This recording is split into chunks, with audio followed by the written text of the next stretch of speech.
오늘 열릴 예정이었던 유동규 전 성남도시개발공사 기획본부장의 첫 번째 공판 또 연기됐습니다. 법원은 김만배 씨 등 대장동 3인방 사건과 병합해 기일을 지정할 계획이라고 밝혔습니다.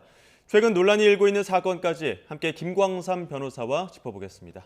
어서 오십시오. 네, 어서 오십시오. 예. 자, 유동규 전 본부장의 첫 공판.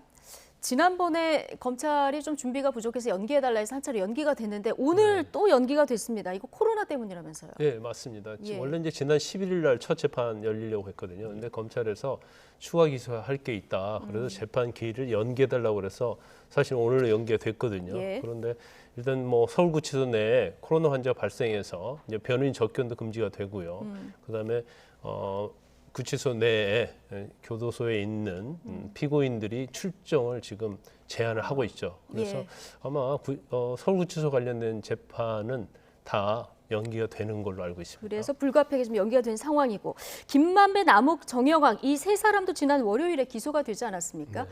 지금 유동규 전 본부장과 같은 재판부에 지금 사건이 배당이 됐는데 그럼 함께 병합해서 재판을 받게 되는 건가요? 네, 아마 배당도 된 것 같아요. 예. 그러니까 형사 합의 22부거든요. 서울중앙지검. 그런데 이 사건 자체를 분리해서 다른 재판부에서 재판할 수 있는 게 아니에요. 왜냐하면 예. 배임에 있어서 다 공범이고, 그다음에 뇌물을 준 자와 받은 자, 그러니까 동전의 양면과 같잖아요. 그렇기 예. 때문에 심리를 할 때는 같이 할 수밖에 없다. 그래서 아마 유동규 씨의 재판은 좀 더 늘어질 가능성이 커요. 왜냐하면 오늘 원래 정식 공판 기일인데 예. 남욱이랄지 정의학 회계사랄지 김만배 씨 사건이 병합이 됐잖아요. 그럼 또 공판 준비 기일을 또 열어야 하거든요. 그렇죠. 그러다 보니까 원래의 재판 기일에서 공판 준비 기일로 넘어가게 되고 그러면 사실 피고인들은 법정에 출석할 의무는 없는 거거든요. 예. 근데 그러다 보니까 재판은 좀 더 뒤로 갈 가능성이 크다 이렇게 봅니다. 예. 오늘 첫 공판이 열리진 않았지만 또 이 네 명이 함께 또 재판을 받게 되면 어떤 부분들이 핵심 쟁점으로 또 이야기가 나올까요? 일단 제일 중요한 부분은 이제 배임이죠. 이제 예. 배임은 어떤 타인의 사물을 처리하는 사람이 손해를 입혔을 때 성립하는 게 배임이에요. 이제 예. 업무상 배임이기 때문에 사실 유동규 씨는 성남도시개발공사의 기획본부장이었잖아요. 그래서 같이 공모해서 이제 부당하게 수익을 1,800억까지 몰아줬다는 거잖아요. 그래서 이 부분에 있어서 과연 이게 배임이냐? 그러니까 공소장 내용으로 하면 공모했다는 것은 짜고 했다는 거 아니에요? 예. 네. 그래서 서로 짜고 이러한 배임 행위를 저질렀느냐? 근데 줄곧 김만배 씨를 비롯해서 다 부인하고 있잖아요. 예. 그런 게 아니고 정상적으로 했다. 성남시에서 정해진 대로 우리는 한 것이지 이렇게 뭐 의도적으로 서로 내통을 한다거나 이제 그런 적이 없다고 하기 때문에 배임에 관해서는 굉장히 다툴 가능성이 크고 금액도 굉장히 많잖아요. 네. 1,800억이 되기 때문에 이게 형량에 미치는 영향이 굉장히 크다고 이렇게 볼 수밖에 없고 그다음에 이제 중요한 게 뇌물이죠. 그래서 지금 유동규 씨가 김만배 씨로부터 받기로 한 뇌물이 이제 700억 정도 이제 받은 건 아니에요. 약속을 한 거거든요. 그래서 이 700억을 아니 이렇게 큰 돈을 내가 왜 받기로 했느냐. 이제 이 부분에서도 준 사람과 받은 사람이 다 부인하고 있기 때문에 이게 뇌물이냐 아니냐에 관해서 문제가 될 것 같고 그다음에 이제 또 뇌물 중에 하나가 이제 5억이 아닙니까? 수표로 3억 5천. 네. 그다음에 뭐 현금으로 간 내용 이런 것들이 있기 때문에 이것도 뇌물이냐 아니면 뭐 정상적으로 빌린 거냐 또 예. 이렇게 다툴 가능성이 커요. 그래서 재판을 이제 부인하게 되면 증인들이 나와서 다 증언을 해야 하거든요. 그러면 재판 자체가 굉장히 시간이 오래 걸릴 수밖에 없다 이렇게 봅니다. 예.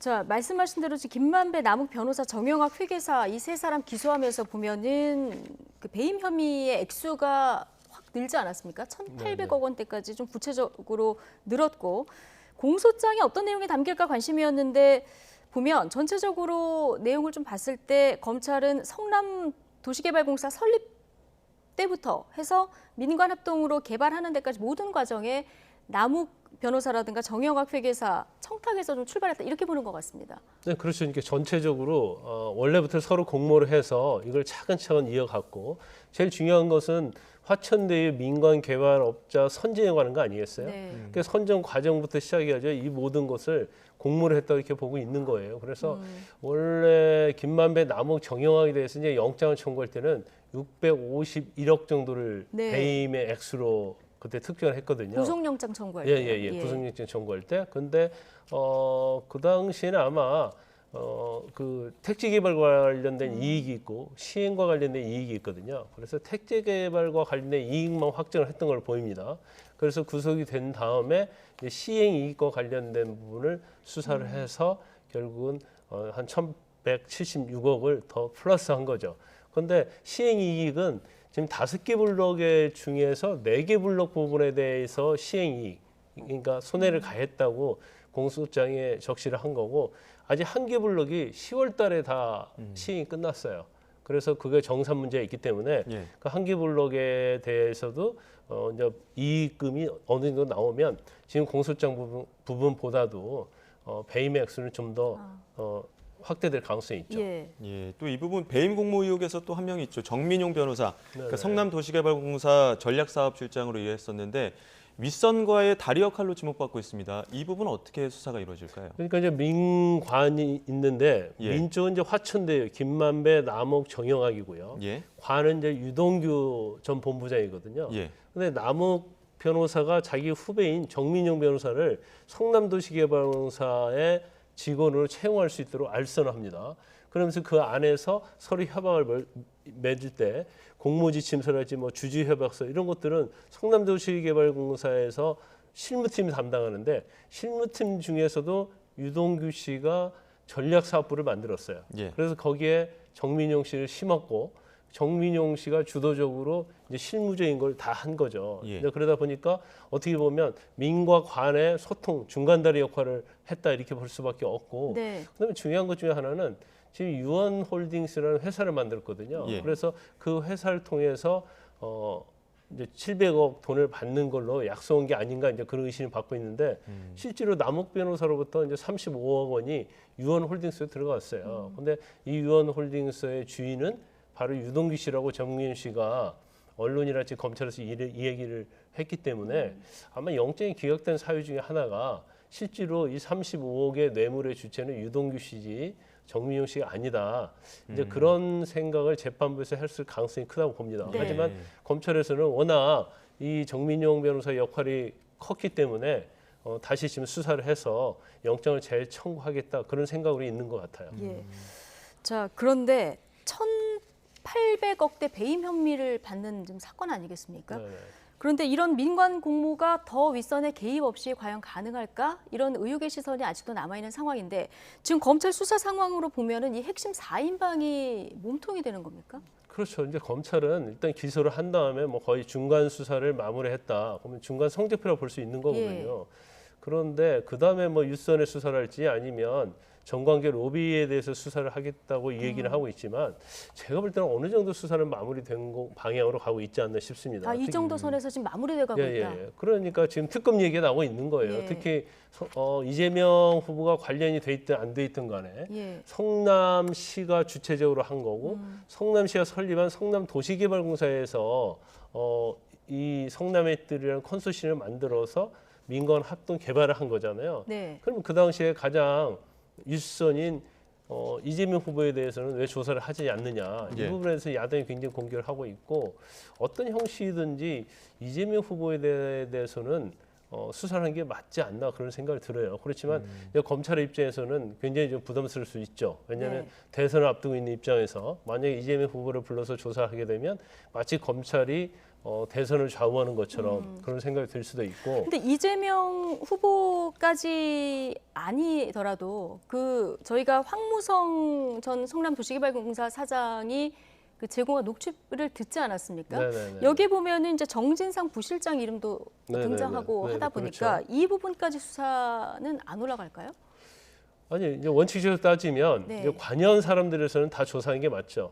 죄가 있든 없든 간에. 이제 그렇지만 현재 검찰에서는 이제 그럴 생각이 좀 없는 걸로 보여요. 그리고 아마 나머지 수사는 정관계 로비로 갈 가능성이 크다. 그래서 당시에 성남시의장 했던 최무 의장이랄지, 네. 그다음 성남 12의원을 상대로 뭐 30억을 줬네, 20억을 줬네 이런 녹취록이 또 있고 내부에서 그러한 진술을 했거든요. 그렇기 때문에 이 부분에서 수사를 집중할 가능성이 크다. 그래서 아마 그 정도 수사하고 끝날 가능성이 있는데 지금 제일 또 중요한 것 중에 하나가 이제 50억 클럽 아니에요? 그렇죠. 예. 그래서 곽상도 의원하고 곽상도 의원 아들 그리고 지금 많이 언론에 오르내리는 박영수 전 특검 그리고 권순일 전 대법관 이런 분들을 조사를 해야 하는데 사실 기소 이후에도 정관계 로비와 관련해서도 그렇게 검찰이 좀 신속하게 수사를 하고 있지 않는다는 느낌을 받습니다. 그렇죠. 압수수색도 한참 뒤에 이루어졌고요. 네.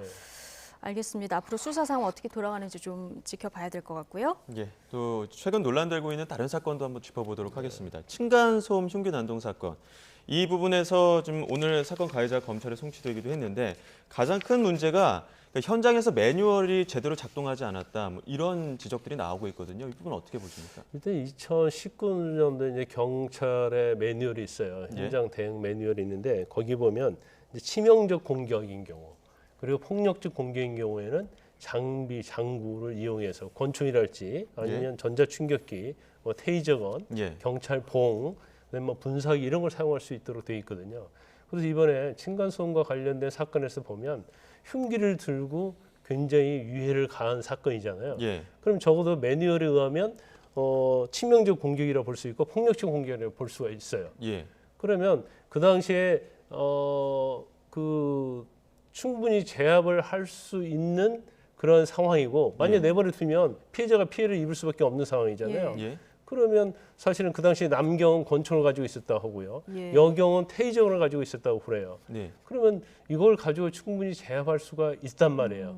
그러면 매뉴얼은 있는데 사실은 경찰이 스스로 판단을 잘못했는지 아니면 자신의 신체의 보호를 위해서인지 모르겠지만 당시에 현장을 회피해버렸단 말이에요. 네. 결과적으로 이렇게 중대한 사건이 일어난 거죠. 그래서 매뉴얼도 중요하겠지만 예. 매뉴얼을 가지고 현장 대응 능력을 길러야 하는데 네. 이게 단순히 탁사이랄지 교육으로만 이루어진 게 아니고 실제적으로 경험을 해야 한다는 거죠. 예. 그래서 훈련이랄지 아니면 대응 경험을 통해서 이 제압할 수 있는 그런 능력을 기르는 게 제일 중요한데 네. 이제 그런 부분에 있어서 굉장히 문제가 있다고 보고 제가 볼 때는 일단은 경찰관은 약간 자질 문제도 있다고 봐요. 네. 자신이 일반 직장인이 아니잖아요.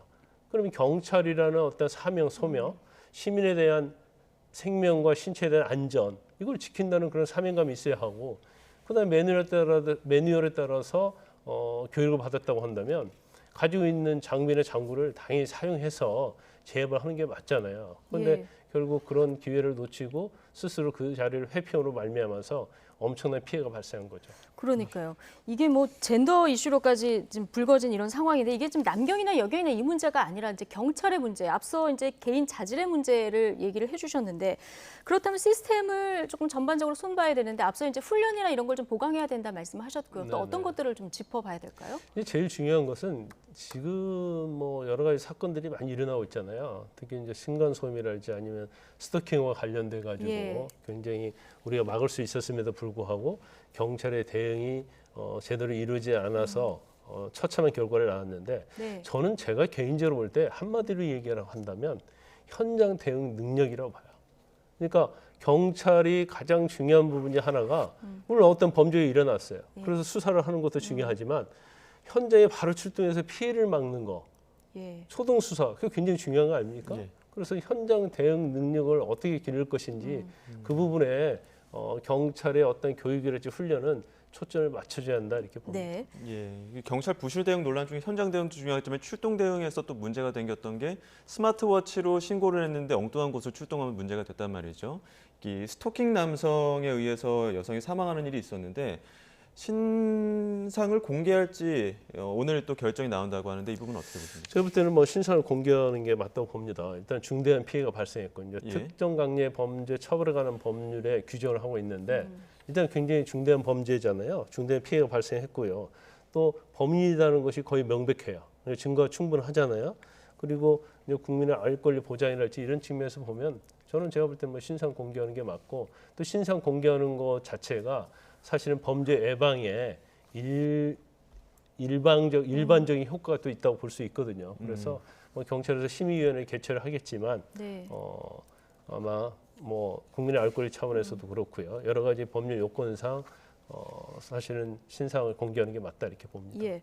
근데 이 사건 관련해서 경찰이 지난달 말부터 시범 운영 중인 그 신변 보호 위치 확인 시스템이 있는데 이걸 접속하려 했는데 내부망이 제대로 작동을 하지 않아서 실패했다. 이런 좀 안타까운 소식도 전해졌어요. 그러니까 이게 굉장히 공교로운 것 같아요. 예. 그러니까 이제 시범 운영을 하는데 이전에 어떤 신변 보호 시스템이 어떤 식이었냐면 일단은 신변을 위치를 확인하는데 한 45초 정도 걸렸다고 해요.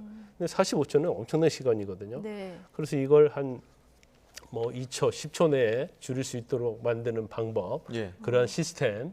그다음에 이제 제일 중요한 것이 위치 확인 시스템이거든요. 예. 근데 이전 것은 굉장히 오류도 많이 나고 위치 확인이 2km로 돼 있다는 거예요. 근데 도시 같은 경우에서는요, 한 100m만 떨어져도 상당히 찾기 어려워요. 왜냐하면 네. 뭐 빌딩도 많고 뭐 건물이 많기 때문에. 그래서 이 시스템 자체는 뭐 한 20m, 50m 이내로 좁히는 그런 위치 확인 시스템이었다고 하는데 이걸 시범 운영 중이었는데 112 상황실에서 피해자의 위치를 확인 위해서 네. 접속을 했는데 접속이 안 됐다는 거예요. 그래서 결과적으로 굉장히 출동이 늦어지게 됐고 또 정확하게 위치를 확보를 못해서 결과적으로 이런 참변이 났는데 시범 운영 중이었다 하더라도 뭐 그런 것도 좀 고려를 해서 했으면 어땠을까 싶어요. 예. 그래서 물론 뭐 시범 운영 중에는 이런 일이 나지 않겠지 이렇게 안이한 예. 생각을 하지 않았나 그런 생각이 듭니다. 안타까운 지점이 뭐 한두 군데가 아닌데 대대적인 좀 시스템 정비가 필요해 보입니다. 김광삼 변호사와 함께했습니다. 고맙습니다.